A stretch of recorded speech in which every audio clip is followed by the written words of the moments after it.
നമ്മുടെ ക്യൂബ് എൻ്റർടൈൻമെൻറ്റിൻ്റെ ബാനറിൽ ഷെരീഫ് മുഹമ്മദ് നിർമ്മിച്ച് പോൾ ജോർജ് സംവിധാനം ചെയ്ത ചിത്രമാണ്. ആൻ്റണി വർഗീസ് പെപ്പെ നായകനാകുന്ന ചിത്രമായിരുന്നു കാട്ടാളൻ.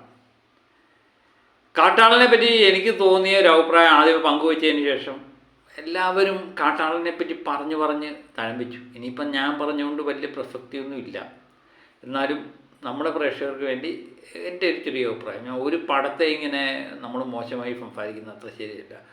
ഈ ചെയ്യുന്നവരുടെ എന്ന് പറഞ്ഞാൽ അവരുടെ മൊത്തം ഇത് എഫർട്ട് ഇട്ടാണ് ഇത് ചെയ്യുന്നത്. പക്ഷേ തിയേറ്റർ ഒരു പക്ഷേ പരാജയപ്പെടും, ചിലപ്പം വിജയിക്കാം, ആ അവസ്ഥയാണ്. ഇവരുടെ തന്നെ കഴിഞ്ഞ ചിത്രമായിരുന്നു മാർക്കോ, പ്രതീക്ഷിക്കാതെ വിജയമായിരുന്നു ഉണ്ടായത്. നമ്മുടെ ഉണ്ണി മുകുന്ദൻ്റെ കരിയർ തന്നെ ഏറ്റവും ബെസ്റ്റായിട്ട് മാറി. അതുപോലെ ഷെരീഫ് മുഹമ്മദ് എന്ന് പറഞ്ഞിട്ടൊരു പേര് തന്നെ ഇങ്ങനൊരു നിർമ്മാതാവിൻ്റെ പട്ടികയിലുണ്ട് എന്നൊക്കെ നമ്മൾ അറിഞ്ഞു. അപ്പോൾ എല്ലാ പടവും അങ്ങനെ ആവണമെന്നില്ല. കാട്ടാളൻ പേര് കൊണ്ട് തന്നെ നേരത്തെ റിലീഫിന് മുമ്പ് തന്നെ പ്രസിദ്ധി കേട്ട ഒരു ചിത്രമായിരുന്നു. കാടിൻ്റെയും ആനയുടെയും ആനക്കൊമ്പിൻ്റെയൊക്കെ നമ്മൾ കേട്ട് പഴവിച്ച കഥകൾ തന്നെ വീണ്ടും നമുക്ക് കേൾക്കാൻ നമുക്കൊരു ആവശ്യമായിരുന്നു. കാടിൻ്റെ ആനയുടെ കഥ കേൾക്കുമ്പോൾ ഒരു ആവശ്യമായിരുന്നല്ലോ. പക്ഷേ ഈ ചിത്രം കണ്ടു കഴിഞ്ഞപ്പം നമ്മൾ പ്രതീക്ഷിച്ച കുറച്ച് ഒരു വ്യക്തമായിട്ട് സിനിമയ്ക്ക് വേണ്ടത് ഒരു വ്യക്തമായൊരു കഥ വേണം. ഒരു കഥ ഇല്ലായ്മ ഈ ചിത്രത്തിൽ ഉടനീളം ഫീൽ ചെയ്തു എന്നെനിക്ക് തോന്നി. അതുപോലെ സ്റ്റണ്ടിന് വേണ്ടി കുറച്ച് സ്റ്റണ്ട്, ഇടിയൊക്കെ ഇഷ്ടപ്പെടുന്നവർക്ക് കൊള്ളാം. ഇപ്പം നമ്മൾ പലപ്പോഴും പറയാറില്ലേ, മാഫുണ്ട് പക്ഷെ പഞ്ച് പോരാ, ഡയലോഗ് ആരുടെയും വായിൽ നിന്ന് ഒറ്റ സംഭാഷണം കുറവാണ്, സംഭാഷണമേ ഇല്ല, ഡയലോഗ് കുറവ്. ഇങ്ങനെയൊക്കെയുള്ള ആക്ഷൻ ചിത്രങ്ങൾക്ക് അത്യാവശ്യം വേണ്ടത് ഡയലോഗ് പ്രസൻറ്റേഷൻ. രബി ബാഫൂറിൻ്റെ മ്യൂസിക്കാണ്, BGM ഇട്ട് അത് ആവശ്യമുള്ളതിനും ആവശ്യമില്ലാത്തതിനും ഒക്കെ ഇട്ടിട്ടുണ്ട്. പിന്നെ കുറച്ച് ഫ്ലോ മോഷൻ. ഈ രീതിയിലൊരു പടം എടുക്കാമെങ്കിൽ എടുക്കാം. എല്ലാവർക്കും ഇഷ്ടപ്പെടാതിരിക്കണമെന്നൊന്നുമില്ല, ചിലവർക്ക് ഇഷ്ടപ്പെടാം. പക്ഷെ മികച്ച ഒരു കഥയുടെ പിൻബലത്തിൽ ഇത് കഥ പറഞ്ഞിരുന്നെങ്കിലുണ്ടല്ലോ, നമ്മളിപ്പം പറയുന്നതിനപ്പുറമായിട്ട് നമുക്ക് ചിന്തിക്കുകയും ഒക്കെ ചെയ്തേനെ. ആൻ്റണി വർഗീസ് പെപ്പെ എന്ന് പറയുന്ന ആ സിനിമാ താരത്തെ ഇഷ്ടപ്പെടുന്നവർ ഒത്തിരിയുണ്ട്. നേരത്തെ തന്നെ നമ്മൾ ലാലേട്ടൻ കഴിഞ്ഞതിന് ശേഷം ഇത്ര പഞ്ചോടുകൂടി ഇരിക്കുന്ന വ്യക്തി ആൻ്റണി വർഗീസ് ആണെന്ന് ജഗദീഷ് രാഘവമൂർത്തി പറഞ്ഞതായിട്ടും എനിക്കും അങ്ങനെ തോന്നിയിട്ടുണ്ട്.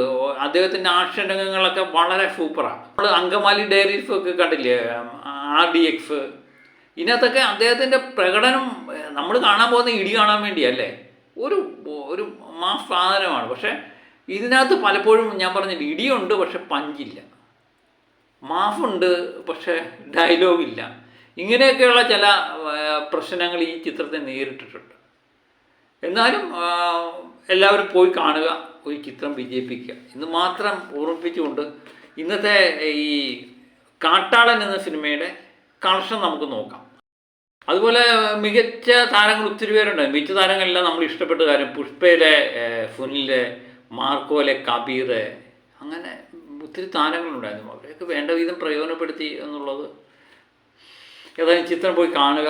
എനിക്ക് പ്രത്യേകിച്ച് വേറെ ഒന്നും പറയാനില്ല. ഇത് ചിത്രത്തിൻ്റെ ആദ്യ ദിന കളക്ഷൻ കേരളത്തിൽ നിന്ന് പ്രീഫെയിലുമായിട്ട് വന്ന ചിത്രം പോസിറ്റീവ് നേടാത്തതുകൊണ്ടാകാം കളക്ഷൻ ആദ്യ ദിവസം 3.5 കോടിയിൽ നിൽക്കുന്നു. കേരളത്തിൽ നിന്ന് ആന്ധ്രയിൽ നിന്ന് 30 ലക്ഷം മാത്രമേ ഇത് കളക്ട് ചെയ്യാൻ പറ്റുകയുള്ളൂ. തമിഴ്നാട്ടിൽ നിന്ന് 9 ലക്ഷം, കർണാടകത്തിൽ നിന്ന് 20 ലക്ഷം, റെസ്റ്റ് ഓഫ് ഇന്ത്യ ബെൽറ്റിൽ നിന്ന് 5 ലക്ഷം. അങ്ങനെ ടോട്ടൽ ഇന്ത്യ ഗ്രോഫായിട്ട് കാണിക്കുന്നത് 4.14 കോടി. ഫാക്നിക്കിൻ്റെ റിപ്പോർട്ടും പ്രകാരമാണ് 4.14 കോടി. പക്ഷേ വേൾഡ് വൈഡ് ഇതെടുക്കുമ്പോൾ 9.2 കോടി നേടിയതായിട്ടുള്ള കണക്കുകൾ പറയുന്നുണ്ട്. അപ്പോൾ ഓവർസീസ് കളക്ഷൻ 5 കോടി രൂപയ്ക്ക് അടുത്തെത്തുന്നുണ്ട്. അങ്ങനെ ടോട്ടൽ 9.2 കോടി രൂപ ഇതിൻ്റെ ആദ്യ ദിവസ കളക്ഷൻ എത്തുന്നുണ്ട്. ഇപ്പോൾ രണ്ടാമത്തെ ദിവസം നമ്മൾ പരിശോധിക്കുമ്പം അതിലും പരിതാപകരമായ അവസ്ഥയിലാണ് പോയിക്കൊണ്ടിരിക്കുന്നത്. 25,730 ടിക്കറ്റ് മാത്രമേ 24 മണിക്കൂർ കൊണ്ട് ഇത് വിറ്റുമാറുന്നുള്ളൂ. ഒരു ചിത്രം ഇറങ്ങി രണ്ടാമത്തെ ദിവസം. അതുപോലെ മലയാള സിനിമയുടെ ഇൻട്രസ്റ്റ് 100-ന് മുകളിൽ ഇൻട്രസ്റ്റ് കാണിച്ച ചിത്രം ബുക്ക് മൈ ഷോയിലൂടെ വിൽക്കുന്നത് 24 മണിക്കൂർ കൊണ്ട് 25,000 ടിക്കറ്റ് മാത്രമേ വിൽക്കുന്നുള്ളൂ എന്ന് പറയുമ്പം എന്താ പറയുക, ആ ചിത്രത്തിൻ്റെ ഗ്രാഫ് അങ്ങ് താന്നു. 1 മണിക്കൂർ ട്രെൻഡിങ്ങിൽ പോലും ഈ ചിത്രം വരുന്നില്ല, പലപ്പോഴും നഷ്ടപ്പെട്ടു പോകുന്നു. അപ്പം വരും ദിവസങ്ങളിൽ ചിത്രത്തിൻ്റെ അവസ്ഥ വളരെ പരിതാപകരമായിരിക്കും എന്ന് തന്നെയാണ് മനസ്സിലാകുന്നത്. പിന്നെ എത്രയും പെട്ടെന്ന് വിജയിക്കട്ടെ അല്ലേ. നമ്മളെ ഇങ്ങനെയൊക്കെ പറയുന്നെങ്കിലും എത്ര കാശ് മുടക്കിയ ചിത്രം, അതുപോലെ എത്ര ആൾക്കാരുടെ അധ്വാനത്തിൻ്റെ, അതുപോലെ പുതിയൊരു സംവിധായകൻ, അദ്ദേഹത്തിൻ്റെ കരിയറിലെ തന്നെ ഏറ്റവും ബെസ്റ്റ് കൊടുക്കാനായിരിക്കും അദ്ദേഹം ശ്രമിക്കുന്നത്. അതായിരിക്കും കൊടുത്തിരിക്കുന്നത്. അത് പ്രേക്ഷകർക്ക് വേണ്ട വിധം ഇഷ്ടപ്പെടാതിരുന്നത് എന്ത് ചെയ്യാൻ പറ്റും. അത് തന്നെയല്ല, സംവിധാനമൊന്നും എനിക്ക് വലിയ കുഴപ്പമായിട്ട് തോന്നിയില്ല. മേക്കിങ്ങൊക്കെ കൊള്ളാം. പക്ഷേ നമ്മൾ കൊല്ലങ്ങൾക്ക് മുമ്പ് പറയേണ്ട ഒരു കഥ ഇപ്പം പറഞ്ഞതായി തോന്നി. ഒരു 10-15 കൊല്ലം മുമ്പ് നമ്മൾ കേട്ട കഥ, അന്ന് പ്രയോഗിക്കേണ്ട ഒരു കഥ ഇപ്പോൾ എടുത്ത് പ്രയോഗിച്ച പോലെ തോന്നി. അതാണ് ചിത്രത്തിന് പറ്റിയ ഏറ്റവും വലിയൊരു പോരായ്മ. ഏതായാലും ചിത്രം കണ്ടവർ പ്രതികരിക്കുക. പിന്നെ മറ്റൊരു വീഡിയോയുമായിട്ട് വീണ്ടും ഞാൻ എത്തും വരെ